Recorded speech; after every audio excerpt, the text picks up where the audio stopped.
I think we can probably start the next session. So we'll cheer loudly when the other people come in. So I'm really delighted to introduce the next session. We've got Bob, who you know very well, who is double-hatting COO for both Essjay and Sagittal. So Bob is going to be talking about, and I need to read this obviously, Bob is going to be sharing some tips on how to spot AI, first of all, see it, use it responsibly, say it's sorted, and then highlight some of the guidelines from the regulators around AI. So that's what he's going to be doing. So first of all, spotting it, using it responsibly, and then sharing some of the interesting guidelines. And then we're going to be hearing from Ben Triggs, because we've got two Bens. So Ben Triggs, there in the lovely light jacket. Ben is the Communications Associate with Essjay. He researches and writes the Essjay newsletter, which is called Artificial Vigilance. Love that. Play on all those words. Yes, so you all should have a nice hard copy of that. And that's something I think they're going to be sharing a little bit more about momentarily.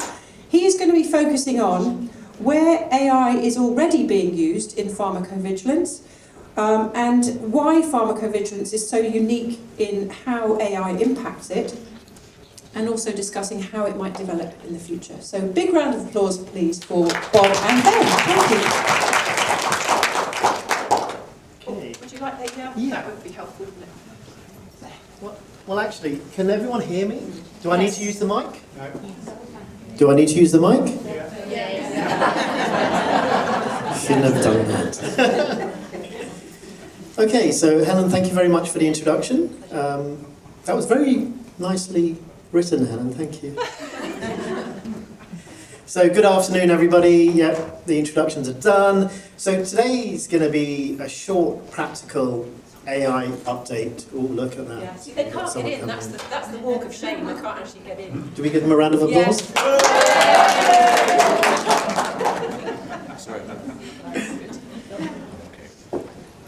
Okay, so today's going to be a short, practical AI update aimed at you, like PV and GXP professionals. It's not tech hype, yeah. So hopefully we'll keep you awake. Hopefully you've had your coffee. I think we've got the graveyard shift, so post lunch. Let's see who can stay awake. So I'll be covering, as Helen said, the first 2 points: how to spot AI, because yes, AI does leave fingerprints at the scene of crime. How to use it responsibly without losing credibility. I'll be talking about what guidance regulators are providing, and as Helen's mentioned, Ben will be talking about the impact of AI on PV today and in the future. We'll keep it light because that's how we roll. One point I should mention, we've got 45 minutes. I'm going to do 20 minutes, Ben's going to do 25 minutes. I think we may be pushed for questions, but we will be able to take questions this evening over dinner, because we're going to have a really interesting dinner. So please, if we don't have time for questions, save them for after the session. Right, so for those of you that came to last year's Offsite, you'll remember that I gave a presentation on everything you wanted to know about ChatGPT and AI, but were afraid to ask. For those of you that missed it, shameless plug, it's on our website and it's also on our YouTube channel, so please do have a look at that. Now, I spoke about how to use prompting within ChatGPT, and I'm going to now take that one stage further. So let's assume you know how to use ChatGPT, and you've read a lot of articles, reports, things on websites, LinkedIn posts, and you think, hang on, that looks a bit AI related. So what I'm going to do is talk about how you can spot it, looking for recognizable patterns. And if you take one message away from today's session is AI is useful. I'm not going to tell you not to use it. I use it. I think a lot of people are using it today, but credibility and accountability are still human. So, AI is everywhere. It didn't take me long to find that image. I didn't generate that. That's on the web, yeah. It's in our emails. It's in SOP drafts. It's in CAPAs. It's in audit responses, regulatory summaries. And I think the biggest offender is LinkedIn posts. Yeah, a lot of people are using it there. There's nothing wrong with using it in LinkedIn posts, but what I'm going to try and do is explain how you can spot those red flags. So the key question is, how do we use it without losing our credibility, without losing our authenticity, without damaging our credibility, without creating a compliance risk, and accidentally introducing factual errors or hallucinations. So the real question isn't, should we use AI? The question is, how do you use it properly without losing credibility? And I'm going to say credibility quite a lot today. Because in our work, that word, credibility, is our currency. You know? And as I said, we're not going to teach you to we're not going to ban AI, we're here to recognise it, control it, and use it professionally. Because in our environment, or in your environment, PV and auditing are not forgiving at all. So I talked about fingerprints. So AI-generated text has recognisable patterns. And most of you here are already experts at pattern recognition, and whether that be signal detection, whether that be trend spotting, whether that be auditing. So a little bit of audience participation. Quick show of hands. Who's read something recently and thought, that sounds like AI? Okay, wow, there you go, see? Now, quick, one or two responses, please. Did you find it too polished, too generic, too structured, too confident? Too waffly. Too waffly, yep. Not clear. Not clear, okay, that's an interesting. Using words that we wouldn't use in our industries. Yep, okay. It's like we've already spoken about this, because that's coming. Planted question. Right, so once you see the patterns, you can't unsee them, which is useful because it means that we can catch that AI risk before it lands in our documents. You know? So I'm going to call out 7 AI tells. Why 7? Why not? Yeah, I'm sure there's more. This is not textbook stuff. Yeah, I haven't found this on the internet. I haven't researched around it other than my own. So, you know, please feel free to challenge me. This is my own reflection of what's happening. Right, sorry, no, I thought I advanced too soon there. I should have an AI assistant here next to me telling me, don't press that yet. Now, there are, of course, more than 7, as I said. The most common one, and I'm sure you all know about this, is the use of the M dash. Does everyone know what the M dash is? Yeah, it's a long hyphen. So I'm not going to talk about that because I think everybody knows about that. Yeah. I don't know. Okay, right. So if you go into work, I'm sorry. It sounds like a rap group. A rap group, yeah. M dash and the, oh no, I can't say the next word because it'll be rude, isn't it? So an M dash is a long hyphen. So if you go into Word and you type in a word and press hyphen and type in another word, sometimes it auto-completes and puts a longer dash in. Yeah. AI uses that a lot. It's typically where you'd use something like a semicolon. Yeah. Yeah. So you can tell AI, you can ChatGPT or Copilot, you can train its memory about you and say, don't use the M dash, replace it with a semicolon. 9 times out of 10 it will listen to you. And at one time it's just like a petulant kid. Okay, so, right, this is our first tell. AI loves structure. It loves lists, it loves sublists, perfect symmetry. Now, I'm not saying don't use lists. I'm not saying don't use bullet points. You know, structure's not our enemy. Yeah? We look for structure in our writing, yeah? But over-structure can feel mechanical and it can feel templated. So in our writing, in all of our writing really, we want clarity and we want reasoning. So if every paragraph that we write, that we produce, looks like a balanced framework, it can signal that it's been generated by AI. So think about considered writing. Yeah. And considered judgment is what we're paid for. Yeah?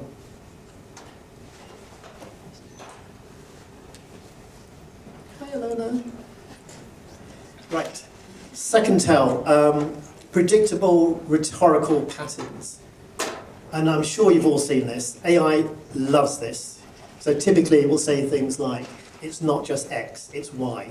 First this, then that. On one hand this, on the other hand that. So again, I'm not saying don't use it. Occasional use is fine. This is not an English language lecture. I'm not, we're not by any means telling you how to change the way that you converse. But constant use creates a kind of machine-like rhythm. And again, please have a look on LinkedIn. You'll see loads of posts from people where you can spot this sort of rhythm. So if your audit response sounds like something like a training manual that's written by a motivational speaker, you may want to think about that again and bring that back down to earth. The third tell is a clinically clean writing with no soul. So AI can produce, and it does produce, grammar perfect content that's clean, it's neutral, and it's balanced. But it's missing the most important part, professional judgment. Red flags to look for are no nuance, no context, no trade-off, and no personal insight, which is what we all have. AI doesn't have that. So in PV, judgment matters.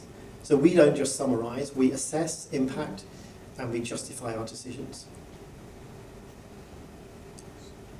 Fourth tell, big words and superlatives. So Phyllis, this is what you mentioned. So AI loves words like cutting edge, innovative, transformational, robust and comprehensive, world-class. Now in GXP type writing, overstatement creates a risk. Claims must be evidence-based. So simple rule down at the bottom, right? Precision beats enthusiasm. So if your Kappa response starts sounding like a Silicon Valley product launch, you're in trouble. Auditors and regulators aren't looking for transformational pharmacovigilance ecosystems. That's three massive big words that AI loves. They want clear root cause, appropriate Kappas, and evidence that it won't happen again. So remember, right, AI, so no one's ever passed an inspection because their deviation was described as innovative or world-class.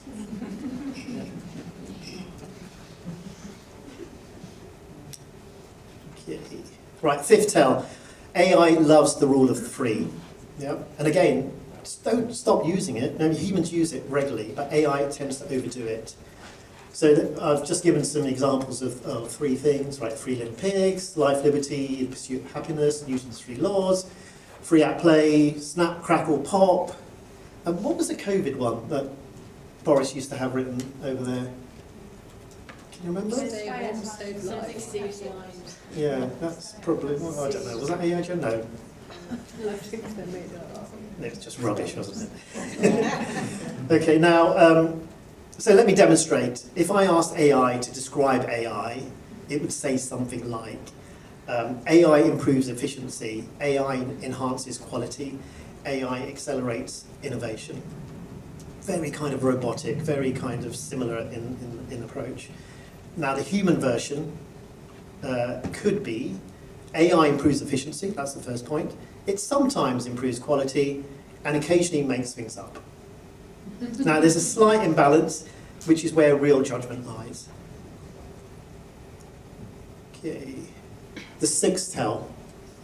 Now this is where we move on to more about, away from style to the real kind of PV and GXP risk. So AI can invent quotes, it can fabricate references, and it can also confidently state incorrect facts. That's not embarrassing, that's a real compliance risk. So always, and I'm sure you're always doing this, verify the references, timelines, legal citation and stats. And please remember, AI always speaks confidently, always, but that doesn't mean it's correct. Okay, the seventh tell. AI loves tidy endings, things like in summary, in conclusion. Now, human writing often ends naturally. It leaves nuances and it acknowledges an uncertainty. Now, if every document we write sounds like a perfect school essay, it probably needs human editing.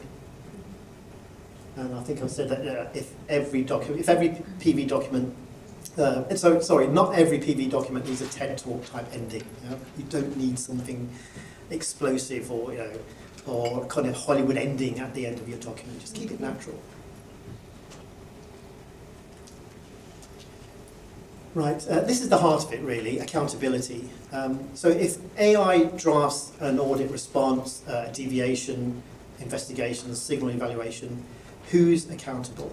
So AI doesn't hold QPPV responsibility, it doesn't attend inspections, it doesn't sign documents, and it doesn't feel regulatory anxiety. It's not up at 2 o'clock in the morning thinking about how do I respond to this document. Okay? Who's responsible for that? You all are, we all are. Yeah. So imagine that AI has just drafted a deviation investigation and it looks brilliant. Right, hands up. Who would sign that off without reading it? Let's look at that person in the back. No, nobody. That's right. I mean, your instinct's correct. It's great. Yeah. So your name's on the document. Yeah, not ChatGPT or whichever AI agent you're using. So we're not here to tell you not to use AI. So AI is a tool. It's generally useful. So I would use it for things like brainstorming, structuring your thoughts, first drafts, rewording clarity, and creating summaries. But always, please, please, please use your professional judgment, context, nuance, and verification. And I think I've mentioned here that, think of AI like a very, very fast junior assistant. It's got infinite confidence, but very limited regulatory training. And like any junior assistant, it still needs a review. Okay, so as I wrap up, let me summarize by highlighting that AI can improve productivity.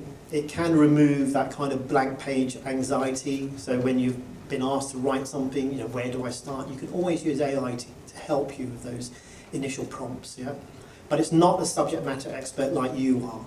Yeah, it's not a regulator. It's not an accountable professional. As I said at the beginning, in PV and GXP, credibility is currency. So please use AI responsibly. Make sure that your voice and your judgment are present. Because when the inspector walks in, ChatGPT will not be sitting next to you. And if it has sat next to you, you've got bigger problems.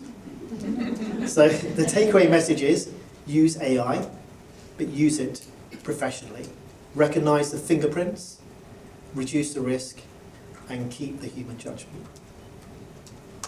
Okay?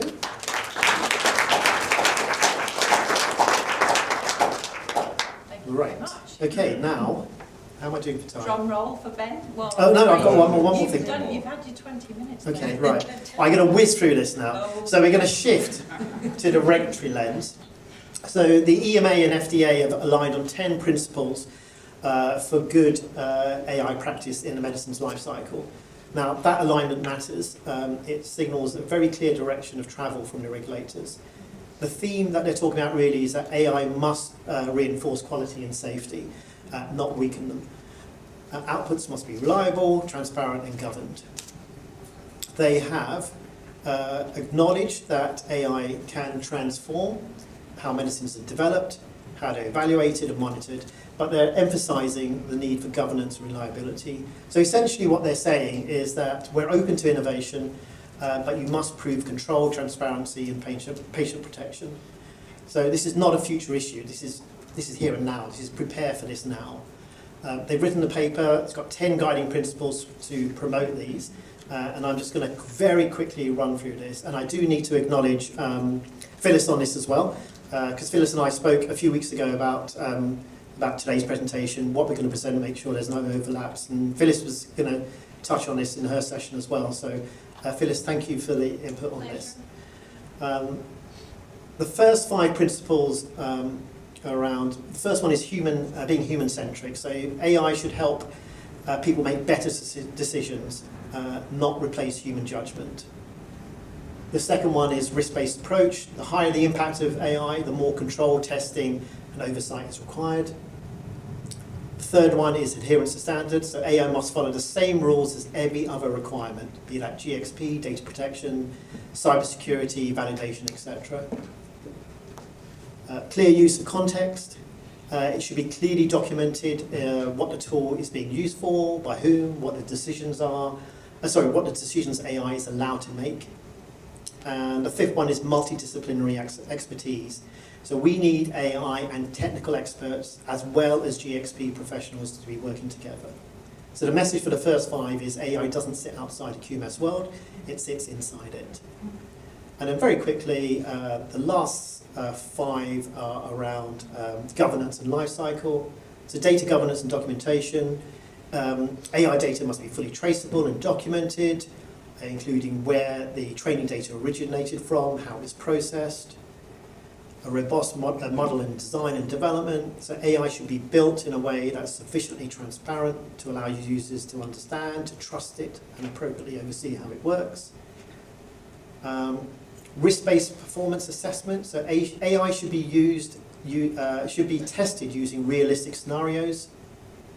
Lifecycle management. So is the tool still performing the way it did when it was signed off as being acceptable to use? That's a really important one. Number 10, clear essential info. So AI must be clearly explained in plain language, not techno-speak, to explain its purpose, its performance limitations. So this should look familiar to you. It's all about change control, monitoring, periodic review, but just applied to AI. What are we doing in Sagittal around this and Essjay? So our response is very straightforward, it's very QMS aligned. We're going to embed AI governance within our QMS and within our SOPs. We're going to implement a risk-based AI policy, and Phyllis already helped us draft the first one around this. We are going to define our list of approved tools and use cases, and we're going to invest in training. The key message here really is that the honeymoon period for AI is over. It now needs robust control and a governance framework. Okay, right, I'm now going to hand over to Ben.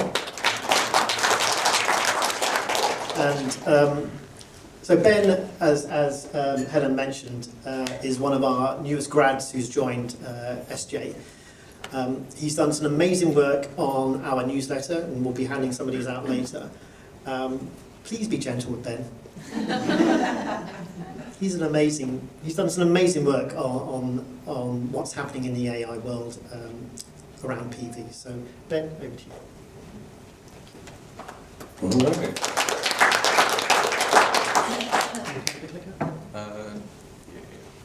All right, good morning everyone. As you know, I'm Ben, I'm Communications Associate here. Though when I first came in, Phyllis said, you must be the AI person.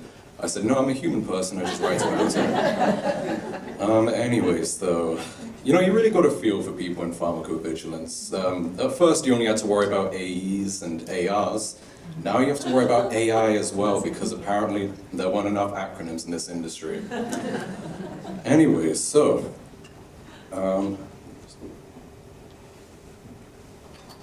is the clicker working? Press the down arrow on the computer. Yeah, it's going. Good. Oh. Oh, too Wait. Oh yeah, okay, so what I want to focus on today is not whether AI can be used in pharmacovigilance, because we already know that it can.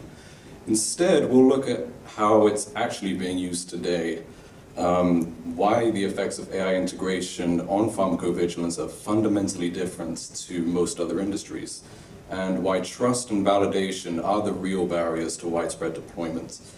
Then, if we have time, we'll finish with a very brief look at what PV workflows might look like in the future once these systems are trusted and embedded. Okay, so let's start looking at where we are. Let's start looking at where we are today, because AI in pharmacovigilance is no longer theoretical. It's already being deployed in areas where volume, repetition, and unstructured data put a real burden on human teams. Now, one of the most established and convenient use cases today is case intake and processing. AI systems, they can instantly scan free text narratives and their attachments. They'll extract your key information, your suspect drugs, your adverse events, dates, patient info. It'll take all that information and automatically populate a safety database with it. And this is going to significantly reduce the time spent on manual data entry and reformatting. But it still retains the need for human review and approval, so you can check over your databases and make sure everything is in order. And another useful application is literature screening. Now, I don't know how much you guys are going to relate to this, but I remember when I was in university, if I had a research paper or an essay to write, you'd go and you'd research, find your articles, your journals, your sources that you want to base whatever it is you're writing on. And I would find one with an amazing title. I look at it, I know, okay, this is exactly relevant to what I'm trying to research. So you open it up, you got your notebook, scroll through about 30 pages, and you realize your notebook's looking a bit sparse. You get to the conclusion, you realize the paper had nothing to do with what you were trying to research. That is a little phenomenon I like to call academic clickbait. However, with AI, you don't have to worry about that anymore because AI systems in pharmacovigilance are reading thousands and thousands of journals, abstracts, articles, and they'll prioritize the ones that are most likely to contain relevant safety information. So instead of manually searching and reading all of these hundreds of papers, PV professionals, they'll receive a curated list of the most relevant publications for them to review. Now, duplicate detection. Duplicate cases, they have always been a big, big risk to data quality, and in many cases, they can have serious consequences on safety decisions being made. AI, however, has shown real value in its duplicate detection capabilities. Now, by comparing incoming reports against large historical data sets, AI can flag potential duplicates even when details differ ever so slightly. Even if there's a slight typo, it'll be able to tell this is likely a duplicate. It'll send it to a human to review and confirm, is this a duplicate? Do we need to get rid of one of them? That's going to help you improve data quality, and it reduces the risk of distorted signal detection caused by these duplicates. Now, one of the hardest parts of starting pretty much any project is when you open it up and you see the big blank page in front of you. You've got to put something down on it, but the hardest part of any task is getting started with it. However, we are seeing AI being used now to assist narrative drafting and coding. AI can suggest measure terms for you. It will generate a first draft of case narratives, which you then can have sent to your desk. You review it, edit, approve it, and that's going to save you a lot of time as well. And finally, probably the most significant application of AI here is the supporting of signal detection and prioritization. Now, a lot of people, they have an idea of what AI is in their head. They think it's ChatGPT or maybe Skynet or those uncanny Facebook videos that are very clearly AI generated that you get. The truth is, all AI really is pattern recognition and prediction at scale. That's all it is. And that makes it uniquely suited to support signal detection. It will be able to find even the most subtle relationships and patterns by scanning enormous data sets across multiple sources, and it will flag potential signals for safety teams to focus their expertise where it is most needed. Now, I'm sure you'll notice what all of these use cases have in common is that AI supports the first pass, the first draft, and then humans come in and they confirm it and make the final decision. AI prepares, it filters, it drafts, it prioritizes. Pharmacovigilance professionals, they interpret, they judge, and they remain accountable. Which leads us onto our next point. And a key feature of pharmacovigilance that I believe makes it very, very unique from other industries in terms of how AI is going to affect it. So, wait, that was a little early. So here's where PV diverges sharply from most other industries. In most sectors, the main goal of AI is labor reduction. Pretty simple. You have an AI that can do your job, don't have to hire them, you save money. Simple. Now this does work if it's a low-stakes industry where quality doesn't matter that much. However, this logic does not apply in the same way for pharmacovigilance for three main reasons, and those are regulation, accountability, and scale. Why three reasons? Well, because rule of three, and I'm the AI person, so. First on regulations. PV decisions, they're not just operational outputs, they are regulated decisions. They must align with legal requirements, regulatory guidance, and auditors' expectations. It's not enough for a decision to just be efficient or even accurate. It must also be defensible. And in PV, documentation is not just an administrative burden to be minimized, it's part of the product. Decisions must be explainable long after they are made, often under retrospective scrutiny. And believe me, if you go over to the auditors and explain a decision by saying ChatGPT told me to, they are going to be very unhappy with you. The second reason, which Bob's touched upon as well, is accountability. AI, it really is impressive in its capabilities. It can read, it can write, it can make videos and photos. For years now, even the most rudimentary, obsolete AIs have been able to very comfortably pass the Turing test. But if there's one thing that we want you to take away from this talk, it's that AI will never, ever be able to automate accountability. Regulators will always require named, accountable individuals to stand behind safety decisions, and that accountability can't be delegated to a machine, no matter how advanced it is. And this is particularly clear when we look at senior roles, like local qualified persons for pharmacovigilance. But that's a bit of a mouthful, so I'm just going to say pharmacovigilantes. Rather than being automated into redundancy, pharmacovigilantes are becoming increasingly important and demanded. As AI is embedded into these safety operations, these roles will act as anchors of trust.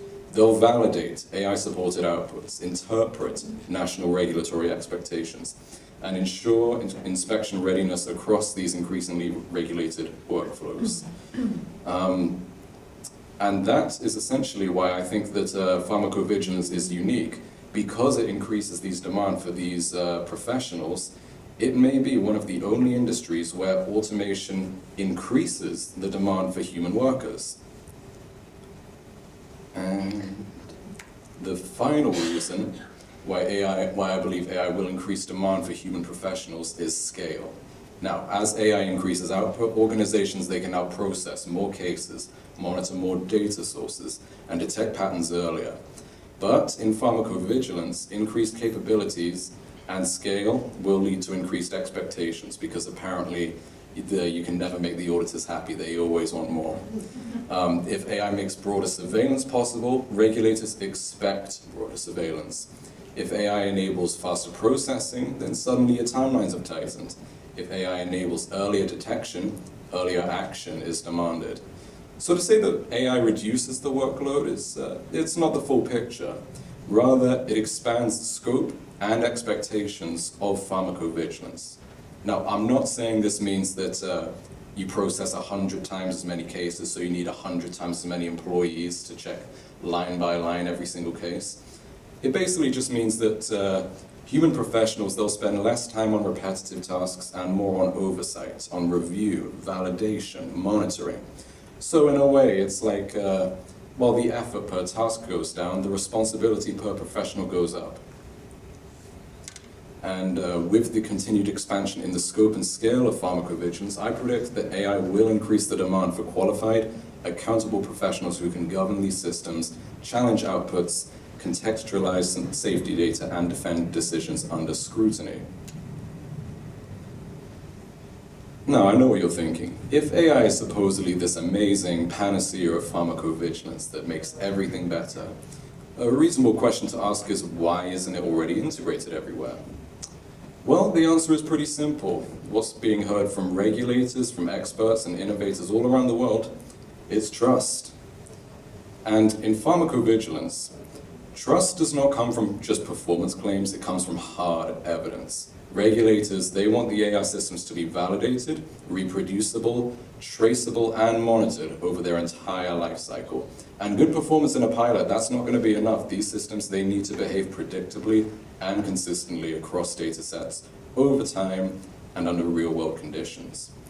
And you know, one particularly challenging issue with this is determinism. Now, most of your very popular AI systems, your large language models, think ChatGPT, Claude, or Grok, they are non-deterministic, which means if you give the same input, they might give a slightly different output. For example, if I say to ChatGPT, "Hello, how are you?" The first time it might come back with, "Good, thanks, how are you?"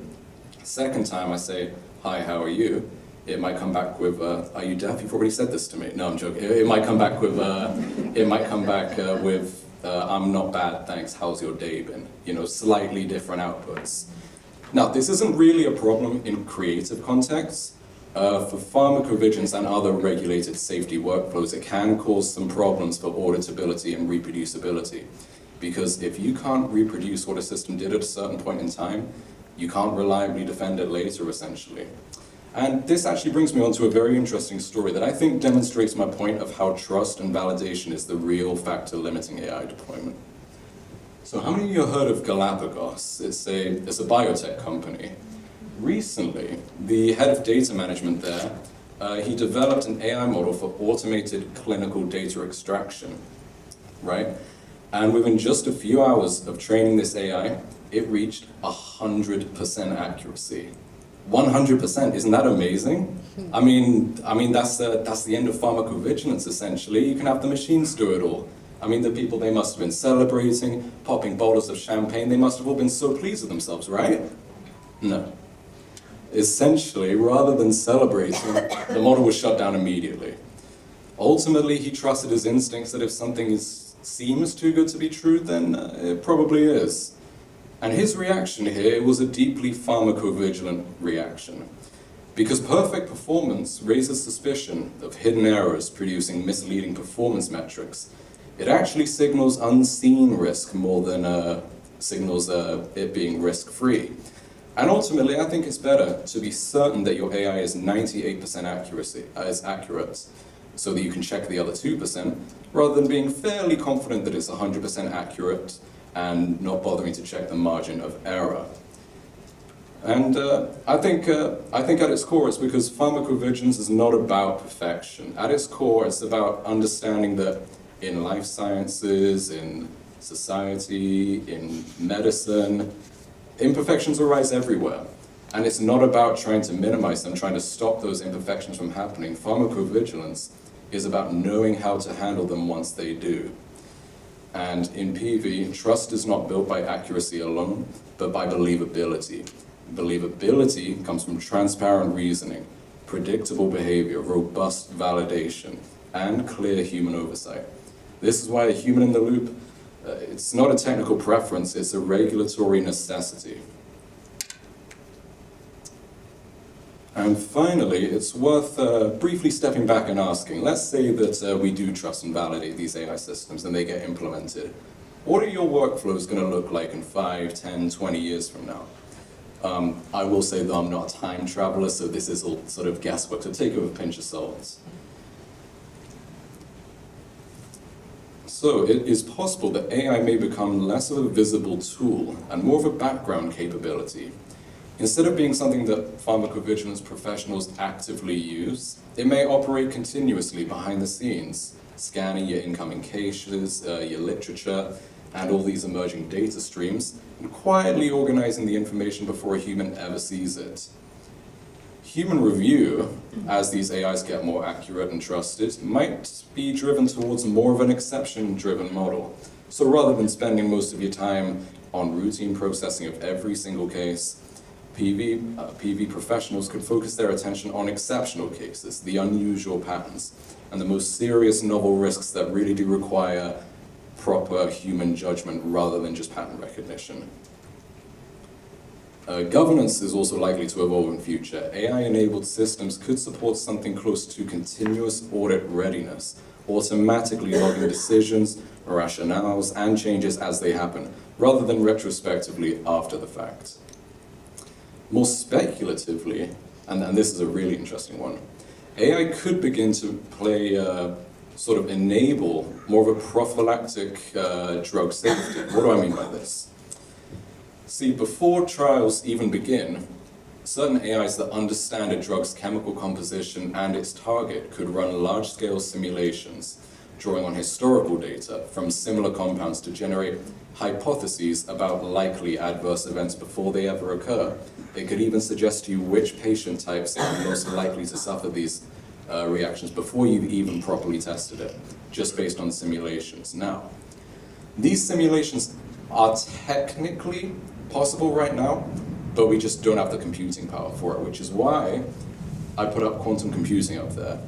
I really, really would love to ramble about it for another 20 minutes, but I don't have the time. So essentially, I'll just leave you with this little thought. Imagine a new disease comes in, COVID-26, for example. You scan the virus, the makeup of it, all the proteins, you put it into your quantum-enabled AI computer, And within that is running simulations of hundreds of millions of different possible compounds that might cure the disease on simulations that are so accurate that it's literally down to the atom. And then it will suggest to you the most likely compounds that are going to cure this and the most likely adverse reactions that will come with them. And yeah, that's something that could be enabled once quantum computing really gets off the ground. Now, yeah, I would like to go on about it, but I don't have time, unfortunately. But if you'd like me to give a more in-depth explanation of it, find me after the talk. If you'd like me to give a more passionate explanation about it, find me after I've had 2 pints. Or alternatively, if you'd like to hear about that and many other developments in AI and how it impacts PV, then I highly recommend, where has it gone? Oh, yeah. I highly recommend you subscribe to our bi-weekly newsletter, Artificial Vigilance. If you are confused about AI, if you're not confused about AI, but you just want to keep on top of it, I'm talking innovation, regulation, industry partnerships, absolutely everything that happens in AI that could even possibly tangentially impact PV is in here. And it's absolutely free to sign up. It's posted every 2 weeks, and you'll be able to find out how to sign up for that on our LinkedIn page. So to conclude, AI is already changing how PV work is done, but PV is not like other industries because accountability, judgment, and trust cannot be automated. AI is likely, I believe, to increase demand for high-skilled roles regulators value the most. So, if I want to leave you with a message, it's that machines will have their artificial intelligence, but humans have their accountable intelligence.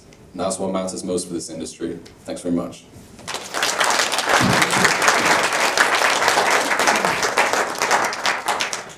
Wow. That was good, wasn't it? Congratulations. I think we've got... Hello. Hello. I think we've got a minute. So does anyone... Yeah, great. Would you like to ask a question? Or would you like to say how wonderful that was? Or both? It was wonderful. Well done. Here we go. Okay, so I'm from a GCP background, but I've worked with data analytics for about 9 years. And in the GCP world, there is a group in industry called Impala, and they've been working in data analytics for about 9 years, and they're quite well advanced. So analytics is ChatGPT and other techniques, other AI and non-AI techniques. And I have seen and used analytics to predict things like audit inspection findings, to choose candidates for audits like sites, CROs, finding systemic findings, and finding relationships between, for example, audit findings and protocol deviations. So it is quite powerful. The technology is there. Some of the drawbacks, at least in the GCP world, have been that you're dealing with audit teams that are auditors and not data analysts. But now increasingly they're recruiting data analysts, and it's the knowledge of that there are tools available. So it's definitely there in the GCP world, and I think it's coming and in the PV world. So yeah, just Great. Thank you very much. Super helpful. How are we for time for stopping and starting? We've got a decipher meeting now. Yeah, we do. Yeah. But we can take them offline if you want. Yeah. So there's a question here and here. Were there any other question? No. Okay. So maybe you don't mind following up we'll do with that. these two people. And can I just quickly say, we're going to hand out these. So Ben mentioned our fortnightly newsletter. When we launched the newsletter, we did one large web document which we printed out for you. So it's a nice little handy reckoner that you can keep by your side. If there's anything from a terminology perspective or history of AI in PV, this is kind of your reference documentation. Thank you. Brilliant. Okay. So final round of applause for that fantastic presentation. Thank you.